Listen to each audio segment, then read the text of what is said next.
Something touched my head. There is something in this house. Abduction and phantoms await the most haunted crew in a Welsh manor house. I am scared.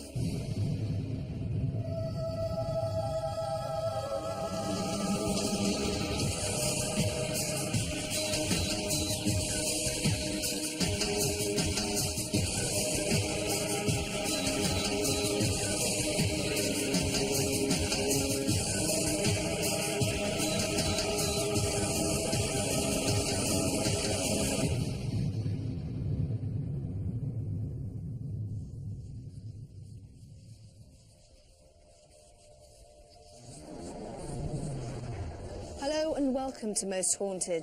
This week we're going to take you back to the 1600s and to a place that's so haunted every room has a ghostly tale. Echoing footsteps, phantom children and spectral images have all been seen behind these doors as we investigate Llancaiach Fawr Manor.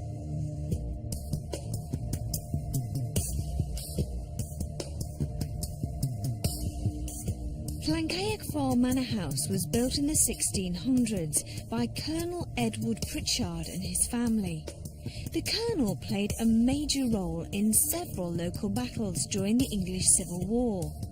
To ensure his family were always safe, he rectified his home into a fortress with walls up to 4 feet thick. He split the manor into 2 sections, one for his troops and the other for his family, which provided a safe haven for all. This manor house is not just famous for its ghostly inhabitants, but also for its royal connections.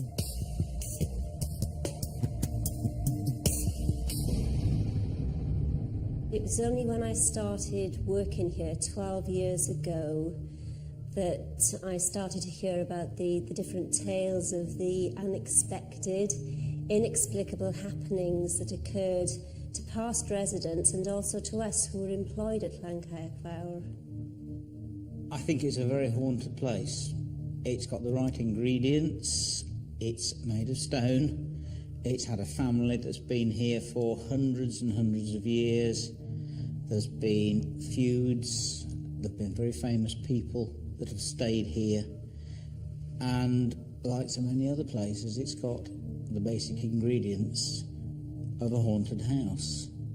People tell me that they do see things here, so see what happens later. The kitchen would have been the centre of activity in the 1600s, and a ghost from the original household can still be seen here preparing food for non-existent guests. Now, above us, ghostly footsteps can still be heard, and so heavy are these footsteps that plaster has fallen to the floor. Before we were actually open to the public, I was in one of the upper rooms, the room that's known as Martha's room, or Ystafell Mati in Welsh, and we were actually using that room as a sort of a stock holding room. I was there with a colleague of mine and we were counting stock, and we heard footsteps marching quite purposefully up the corridor towards us. The footsteps stopped and we shouted out to come in, expecting to see one of our colleagues, but there was no one there.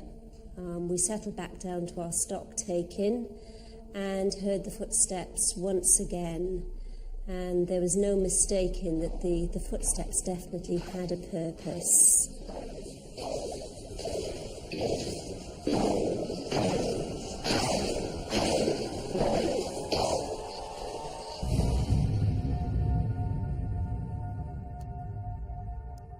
This room is the Great Hall and is directly above the kitchen where those ghostly footsteps have been heard.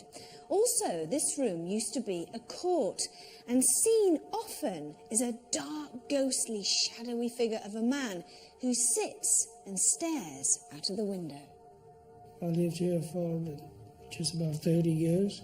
Never knew that I shared the house with so many spirits until the manor was changed. It was bought by the local authority, and the spirits have shown themselves a lot more since its inception as a museum, and since its inception when the house was taken back to the 17th century.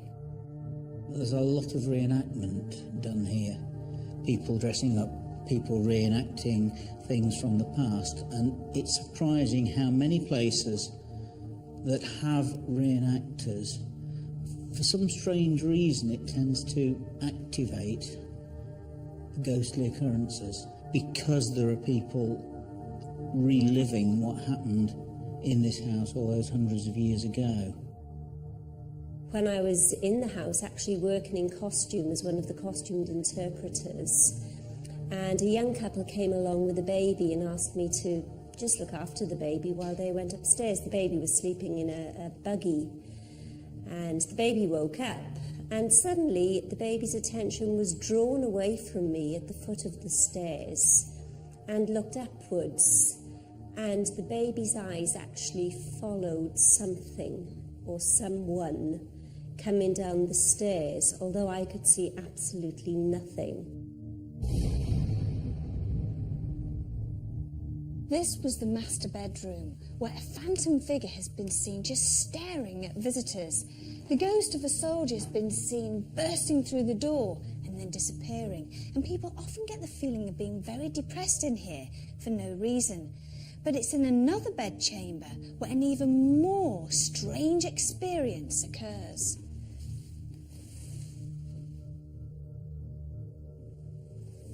Several people have witnessed this cot rocking on its own, and if it happens tonight, we will catch it.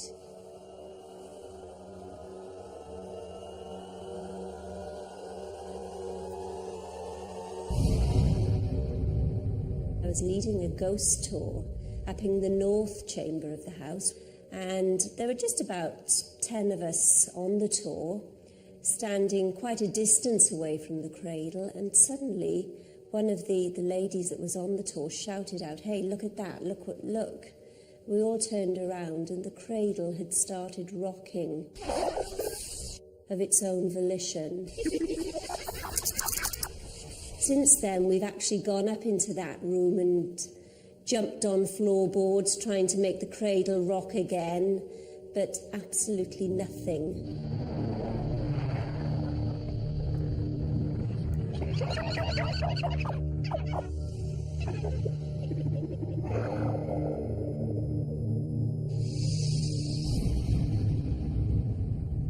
As usual, Phil Wyman, our paranormal investigator, had carried out the baseline test prior to our investigation. Knowing that the cot had been witnessed moving on its own in the past, he set up a dusting experiment. If the cot did move, would we catch any ghostly fingerprints? So Phil, this is a particularly favourite location. Why is that? Well, I've been aware of this place for about a year and a half. The history around the place and the fact it's supposed to have about 8 ghosts has always fascinated me. I've always wanted to come to this place and do an investigation. Now, people that work here, they actually dress up in 17th century clothing. Yeah. Do you think that actually stirs up any energies?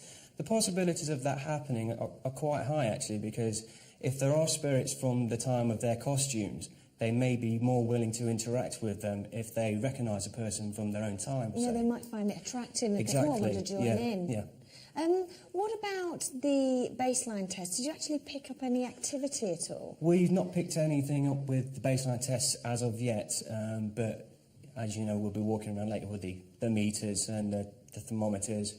We may well pick something up later on when it gets dark. Where are the key places that you would quite like to spend some time in? Right, the key places I'd like to go tonight are the bedroom where the cradle is, or the cot, which has been known to rock, and a place just above the kitchen here, where there have been known to be heavy footsteps heard, which are that heavy, supposedly, that the plaster from the ceiling in the kitchen has fallen on the floor.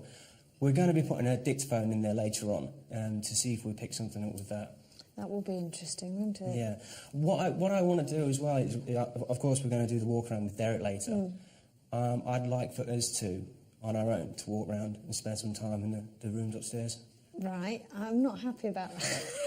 Why? Because it'd just be the two of us. It'd be just the two of us, yeah. In this house? In this house, yeah. It's just purely to get rid of the group element surrounding with the crew. So something might happen with just the two of us. So hopefully, Just for a short period. just for a short period of time, yeah. Okay, probably knowing me, it'll only be 2 minutes. Probably, yeah. I'll probably run after you down the path. Whenever we take people on our ghost tours of the manor in the evening, we always state that the only thing we guarantee is that we can't guarantee anything. So possibly some of you, all of you, one of you will experience something, or possibly you will experience nothing at all.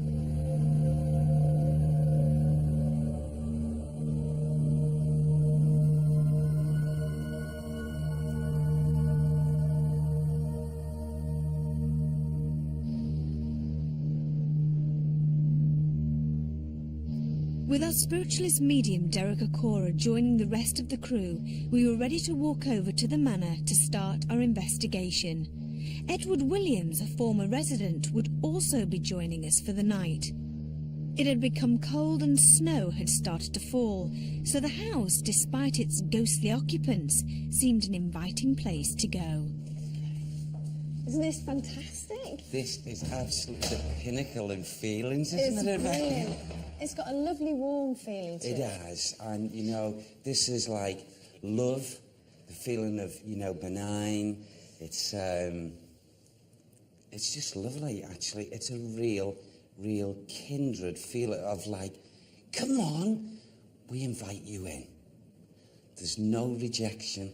Are they aware, the spirits, of you actually being here? I would say very much so, Yvette. And of us being here? All of us, the whole of the crew, which is nice to feel for a change. Do you want to stay here or go? Can we move through Yeah, into this, under this area here? Okay. Now, I'm very aware as if, a lady, a very hard-working lady, a very diligent lady, so to speak, would have been associated here in this area and walking through this door into this next area. She would have felt that she was, quite simply, the lady in charge at some point or other. And I get, who? Thank you. She wants to be announced. Oh, bless you. Thank you. Yes, she's one of many that comes in visitation. She's not permanently here. She comes in, but she's just said quite simply, please announce me. I'm Martha. She calls herself. I am Martha. I'm very proud of it as well. As if she wants to hold a hand like this, under her bosom. Bless her. And it's like, she's very bosomy, if that's the right word. And, like this. And she'd walk round and that pinny forward and down here. And it's like, come on, we have no time. We've got to get on with our duties. And it's like as if she just wants to take me through like this, into this area. Yes? Okay. There are two little boys as well that follow Martha, who are now in the world of spirit. Unfortunately, these two boys, these two youngsters, passed and left the physical body very early. Right. What age would you say? I feel possibly 2.5, maybe one even a little bit older.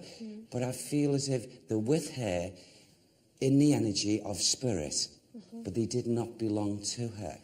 What about Martha? Can you possibly try throughout the evening to come up with a surname for her? I'll try very hard. Yeah. I know she wants to communicate. Yeah. And yes. Oh, thank you. I can hear you. She said, yes. I'm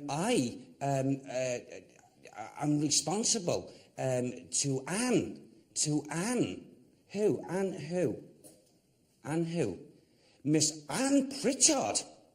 Of course. Miss Anne Pritchard. Okay. She was a governess to her, and the children belonged in that condition. These are Pritchard children that follow me Come through, she says, the voice. Can we just go through? So she's the governess to the children? Yes. Martha? I feel that they were designated to her. Right. They were around her, they would follow her. Right. Okay, thank you. Okay. Even though Derek has picked up on the correct names, it's believed that Martha and the Pritchard family did not belong to the same era. We cannot be 100% sure of this, as most of the family records were burnt in a fire. Oh, yes. This area here, one of those little boys likes nothing better as he comes out. I'll just use the expression as he gives me. Yeah. It's like as if he hops, bless him, like this, down on his two little legs, like that. And he rests his arm like that, his left arm.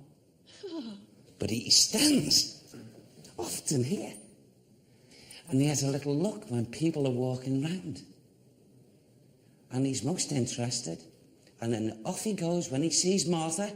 And he scurries across to Martha like this. And is Martha aware of the children? Very much so. And it's like as if she loves them. She loves them. Who? Say it again. Yes. Is he upstairs? We count on Colonel. We count on the Colonel. We count on the Colonel. Yes. He's fair. He looks after him. He's fair. The Colonel. Okay, say it again. He often comes here as well. He comes down and stands in this area. And he smiled, and he must have been seen. And he was rather pleased with that effort on his behalf. Right. Colonel Edward. Colonel Edward. Right. Colonel Edward. Just man. There's a protectiveness in this place, you see. There's a protectiveness. Yes. Okay, those bedrooms. Okay, tell me when we go to the bedrooms. Okay. Right. Do you want us to go up? We'll go up then. Yes? Already Derek had managed to pick up on some of the Manor's past residents, but would he be able to tell us who was responsible for moving the cot and walking the floor upstairs?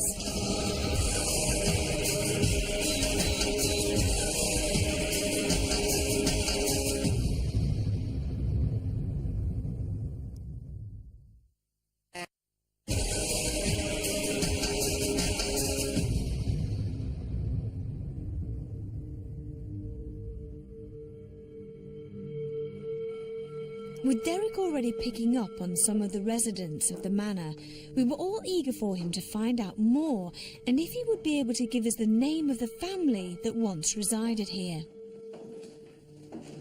Now, at this moment in time, I get movement of a spirit person, a man, who's been flashing, so to speak, between this room here and through into this section. And I don't know why, he's not giving me reasons, but it's Colonel Edward Pritchard. Right. He's the governor. Right. He's the governor. And he's a very proud governor. And he comes in overseeing often. So he's not here all the time? No, he's not here all the time. His true residence is in the world of spirit, and he's taken his place in the world of spirit, but because of his nature, and he was a good man, and, you know, I get Anne walking through, I get Jane walking through, Anne and Jane, I get Elizabeth walking through, and Tom walks through, and it's all part of these lovely family. Whoa. Can we just go through into this next area? Because this, you know, I go through here. They all want to say, a lady's shouting her name out, Mary, My name is Mary. My name is Mary. I belong to. Yes, very sweet lady.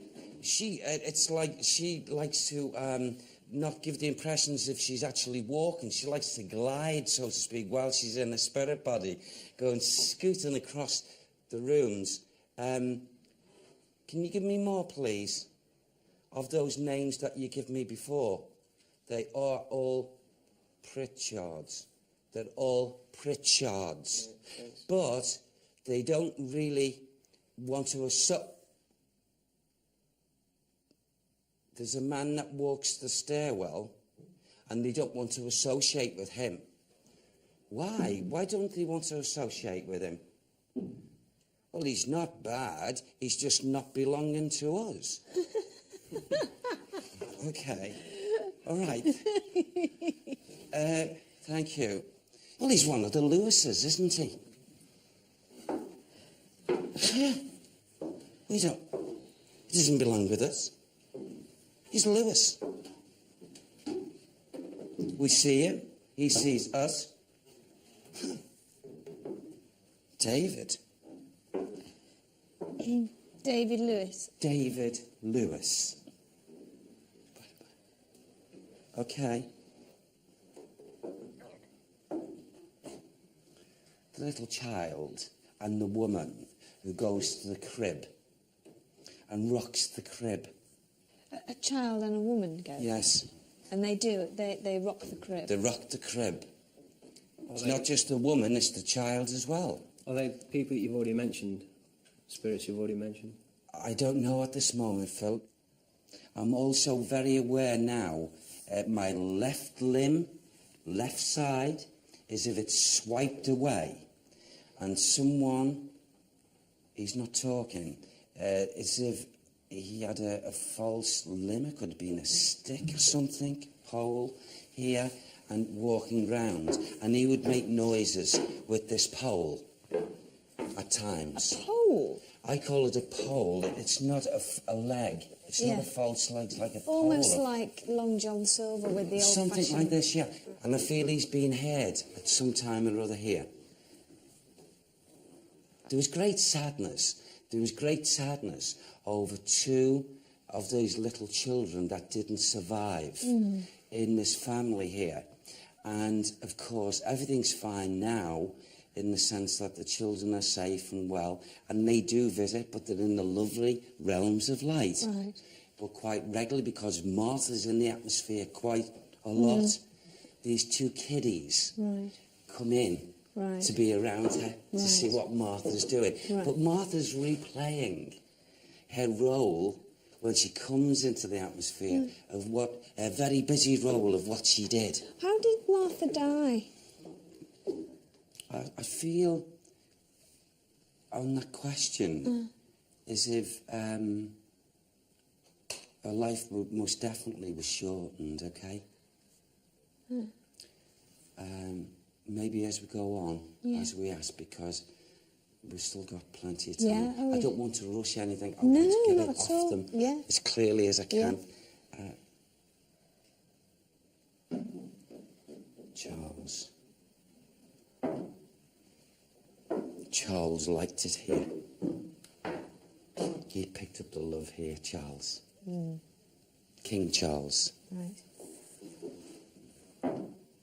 His atmosphere of his energy periodically visits here. Gosh. Just periodically. I don't feel shows himself, not to be seen, just of visiting. And I feel it could be the encouragement of the Colonel. Right. You know. Yeah. Come on, have a little, you know, a little look. Do you want to very quickly go into one of the other rooms here? Please, Yeah? yes. Yes, Okay. thank you. Okay.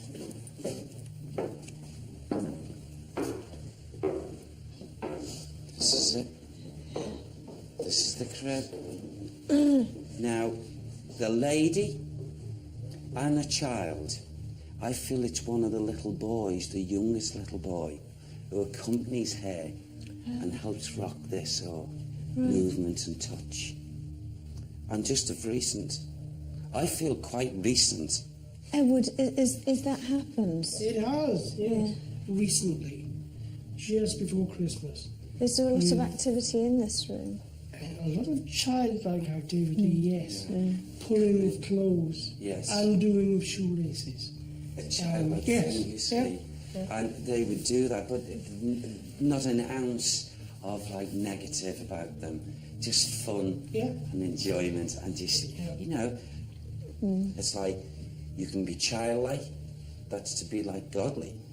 To be childish is the opposite. So there's only childlikeness here.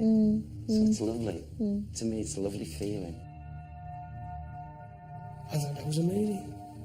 Absolutely amazing. To be honest with you, my first impressions before tonight were that I wouldn't be impressed.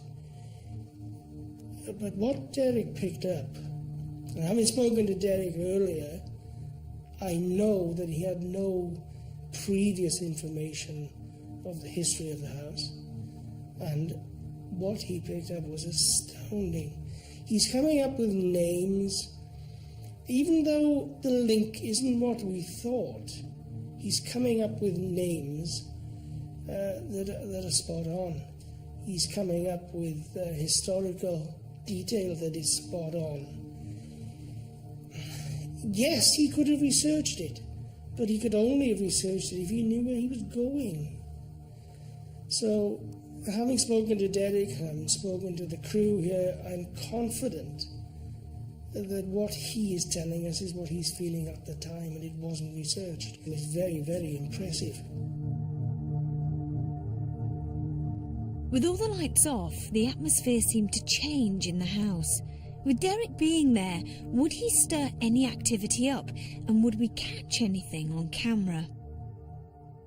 Now, I feel that the feelings of, in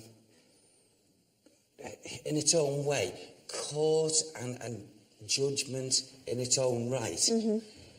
But that's within the residual energy here. But also what's come in here is an individual that I feel is not as kindred as all the other links, as if he did something. Who is he? Hold on. He's showing me a mental picture here of a young girl. A young girl. And this young girl, he's guilty of what? Richard Lewis. Is that what I say? Richard Lewis was guilty something with this little girl, this young girl. And there's a female, a lady, who tackles the name Richard. She comes into the atmosphere, and every time they come together and they seem to come in here, it's as if she draws him in here. And it's, you know, in our day and age, we talk as if we're taking each other off. Yes, you were wrong, you were wrong, you were wrong, you were wrong. Who's that, please? Who's the nice lady? It's who? Gladys. Gladys. Gladys. Gladys who? I feel she is Pritchard. Right. Gladys Pritchard. Right. They're still arguing over this issue. Of this little What girl. did they do? Yes. Yeah. What did they do? I feel this little one here, please, would have been 12, 13. He took her. He took her. He took her away. He took this little girl away. Do you know what her name was? What's her name, please? No, I'm only sensing because I'm not getting it verbally, but I'm sensing because in my mind's eye I get S-A-R-A-H, Sarah. I feel there's got to be a connection.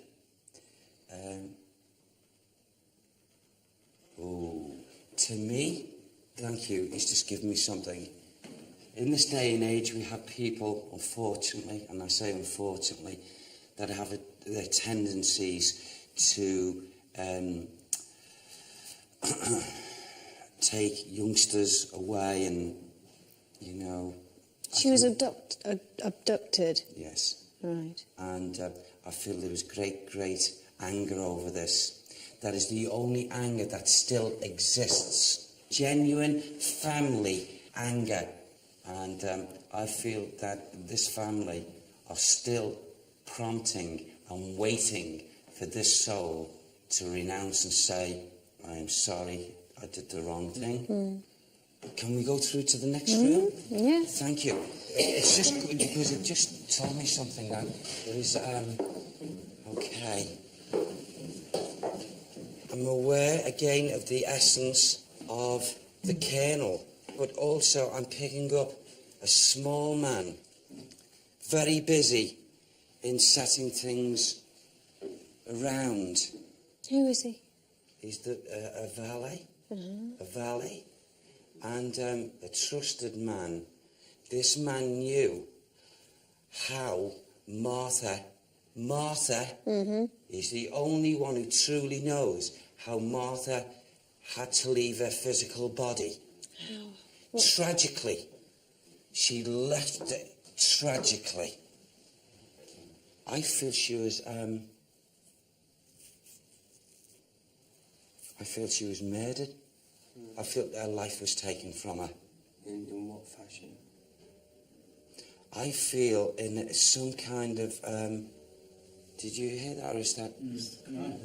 It was in here. It was in here. It was in here, yeah. What? In here, Vivi. Yeah, in here.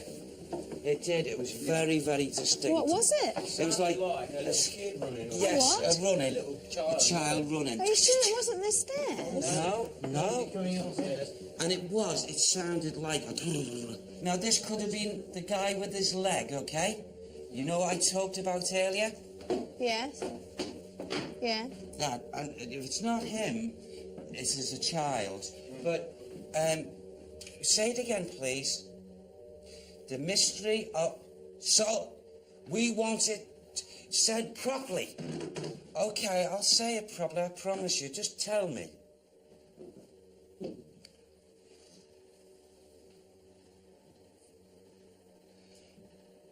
Someone kept it a secret.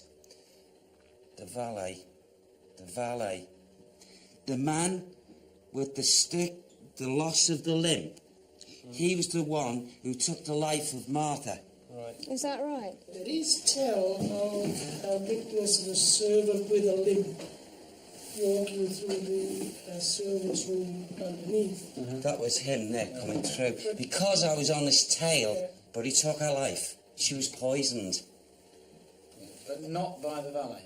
Not by the valet. But he was all knowing. He was aware of it. Yeah. And he kept... Kept strong. As Yes. master servant would. Yes. The person with the false leg, his name is James. James. What's the matter? Just when you came out, this curtain just did this. And I looked straight through to see if anyone was behind it or anyone had come into the room. There was no one there. And there's been a shadow. I moved everything to see if it was me, there was any light coming through, and it didn't move. But there's a shadow over there by that cupboard, the sort of sideboard there. And I've just done it again to see if it was still there. Then it seemed like something touched my hand. Yeah. It's probably been exactly the same soul that scurried through here and has gone right round, Carl. And then done possibly what with that curtain and its shadow.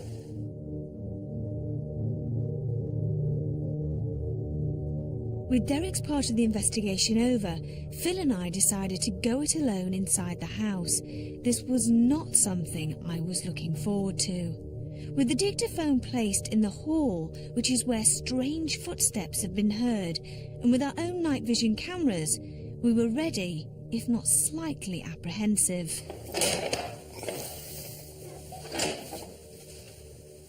Go on then, Phil.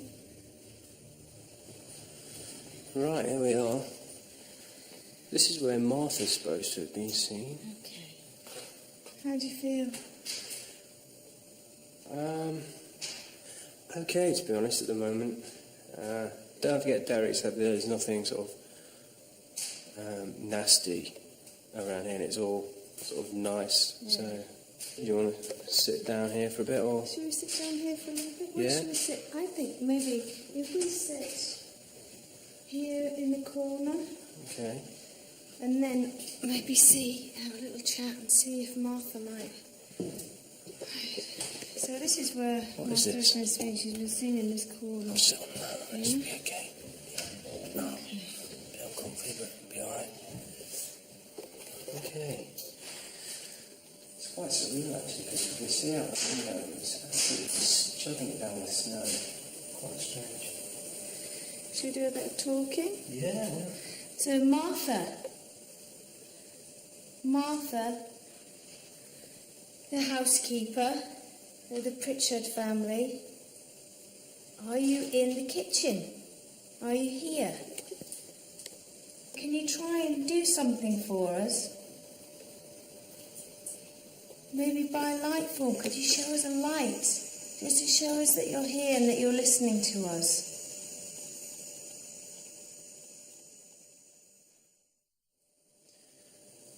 Is there anybody in the room with us at this moment?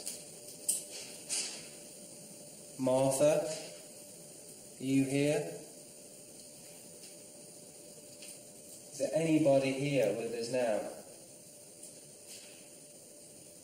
Perhaps show yourself as a light form.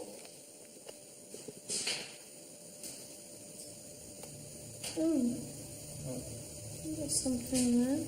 Don't know what it was. Is that you? Is that you that just made that light? Just keep talking, Phil, because you never know. Martha, if you're here, can you give us a sign of some sort? Or should we have a wander around and go out to the left? Yeah, okay. I hate walking around. Why? I don't know, I just feel a little bit more vulnerable because you don't ever know what's around the corner, do you? Yeah. So far, so good. The house was so quiet and still. But would it stay that way as Phil and I made our way upstairs? I am scared.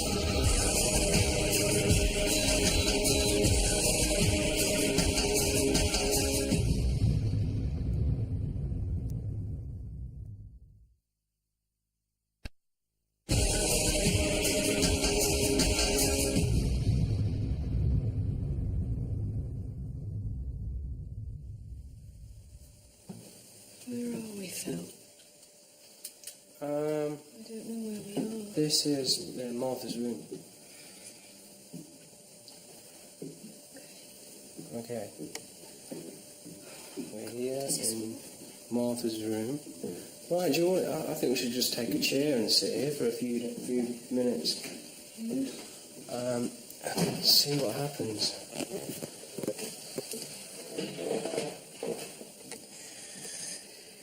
Now, through there, that's where they... Well, Carl said he saw this dark shadow, didn't he? Yeah, he saw the shadow, and he saw that curtain move, which is right in front of the shot you're getting there. He said they saw the curtain move. Now, behind that is where we heard the sound. What to me sounded like something walking on a wooden floor. Fairly briskly, but if we hear something, Yeah. don't go berserk, all right? I'll try not to. Okay, because you'll start me off. Okay. All right. What are you trying to say? I'm trying to say you inject me with fear when you go off on one, and which is not very good. Getting a bit cold in this corner. Are you? Yeah. Where's the laser thermometer? I've got it. You've got it, yeah. What's it saying? 13 degrees. Is there anybody in the room with us now? Is it still there? No. No. It's gone. It was round here.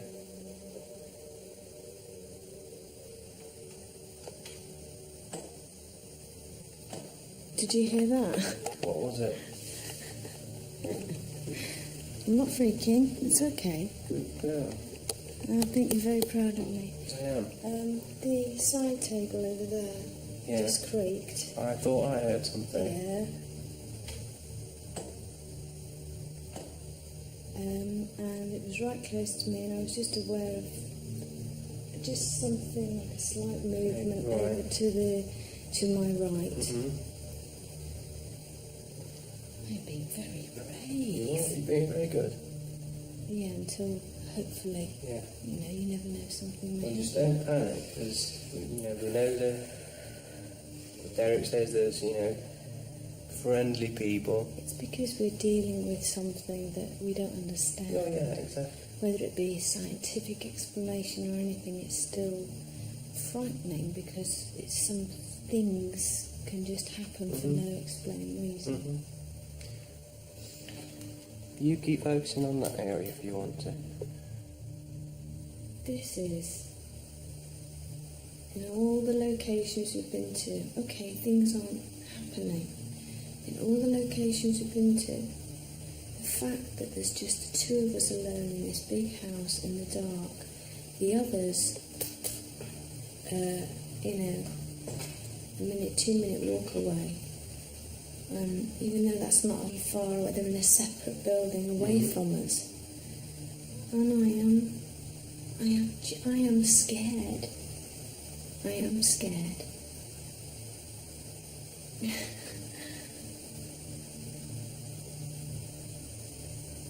Shall we go? Yeah. Phil and I had completed an hour alone. We had managed to catch a light anomaly on camera and also a creaking noise which we caught on our microphones. We decided to go and get the rest of the crew and split into groups so we could cover the whole building. Richard Felix, Tom our sound man, Phil and John our cameraman went into the birthing room, and I decided to stay downstairs with two of our cameramen, Rick and Craig. Is there anybody here in the room with us? Is there any spirits who'd like to show themselves to us? Colonel Pritchard, are you here? Don't mean any harm, we just want to investigate you. I don't actually feel as if there is anything actually here at the moment. I don't know. Oh, there is.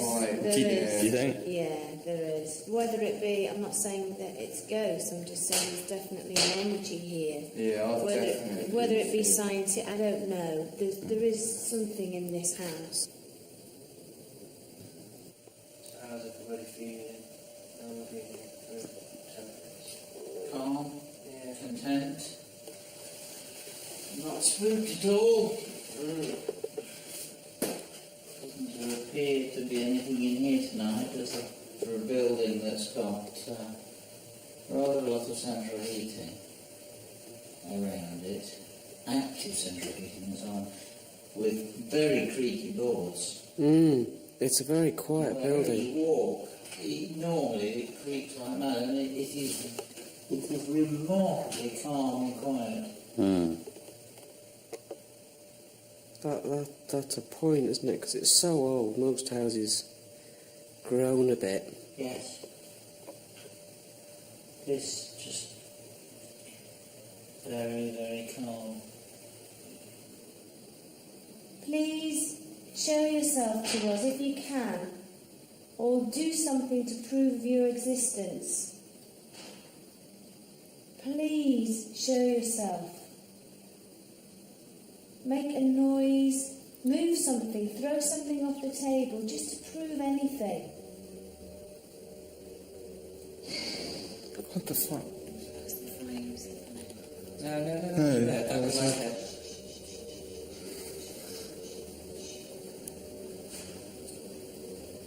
Sometimes wood in a fire can make a high-pitched whistle noise. No, I know what you mean. It sounds like a trainer squeaking in a squash court, doesn't it? Yeah.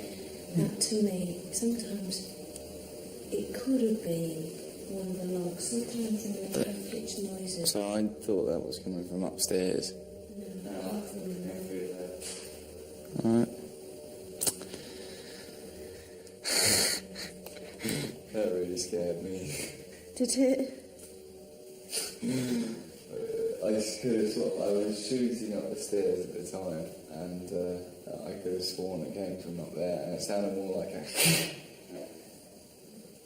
Yeah, didn't like that noise at all. I'm the most pathetic on this programme. Please give us a small sign to let us know that we're not alone. There is someone in this room with us.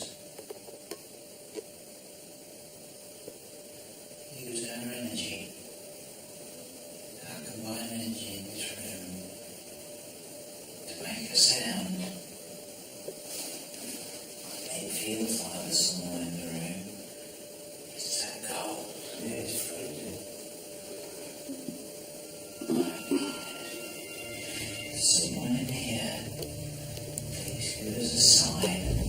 No matter how small.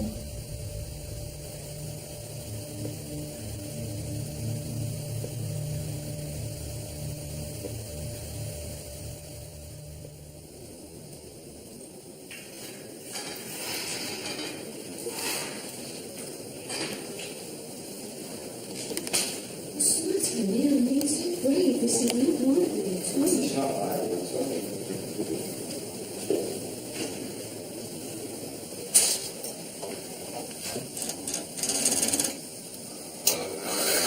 It's a properly horrid noise.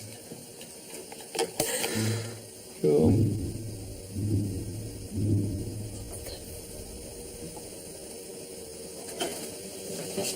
Did you hear that? Yeah. Thud, thud, thud. Thud, thud, thud. Cool.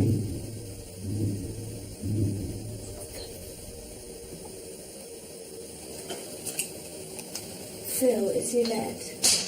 Phil, it's Yvette. Did you just make 3 bangs on the floor?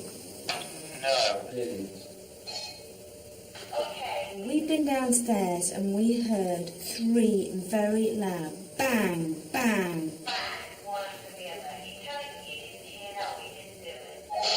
Didn't either, we didn't hear it or do it. That's quite weird.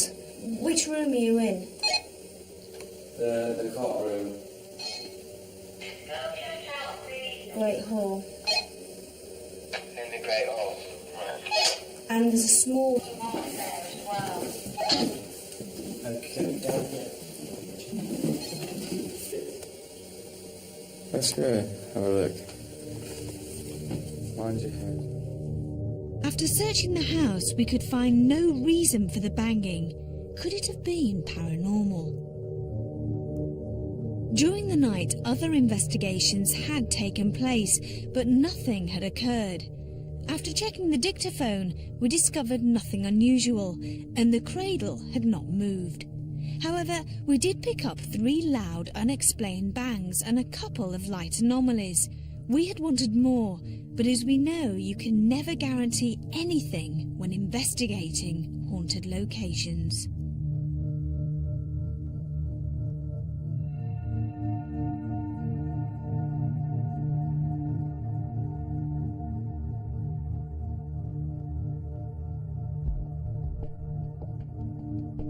I do get the feeling that some of the crew were slightly disappointed with the events that happened last night.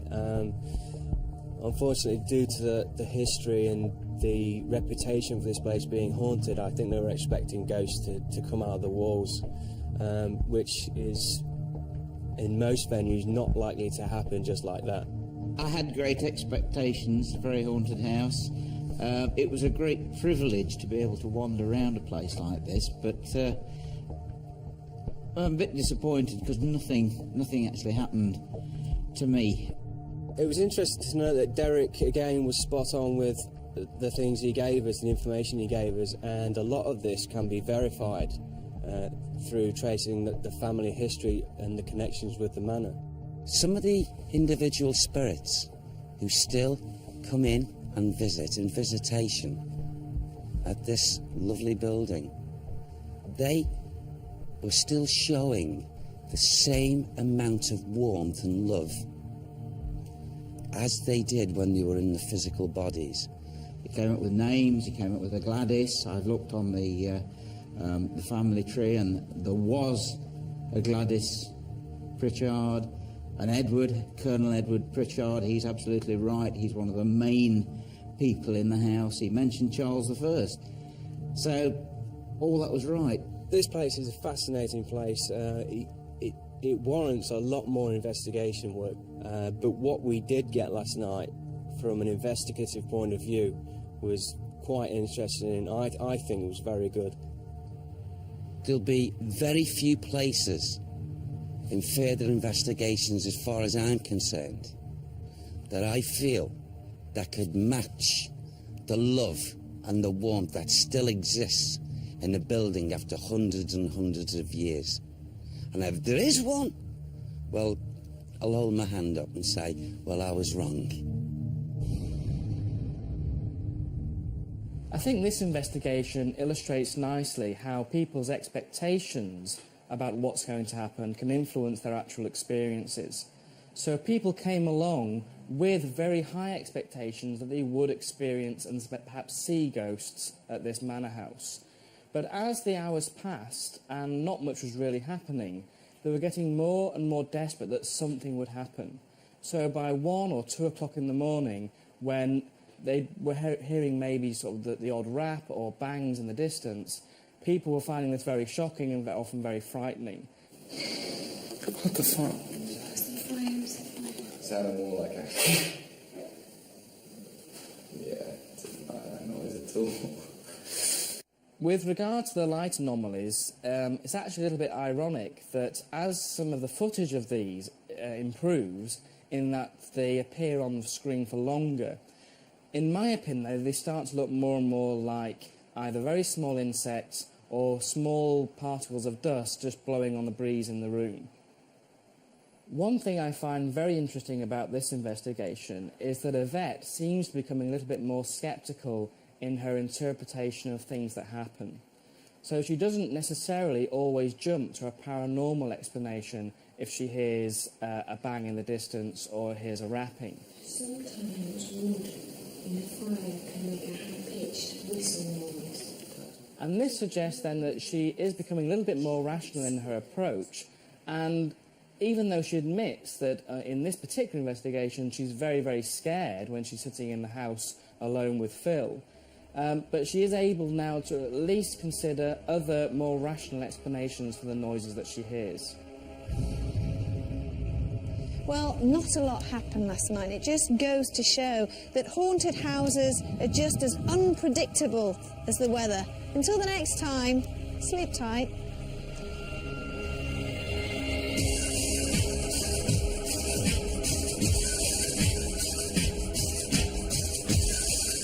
As we investigate Llancaiach fire, Wana.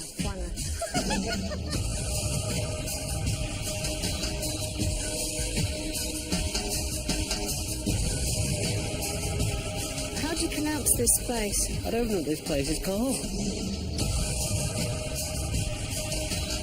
Llancaiach Manor. Llancaiach Manor.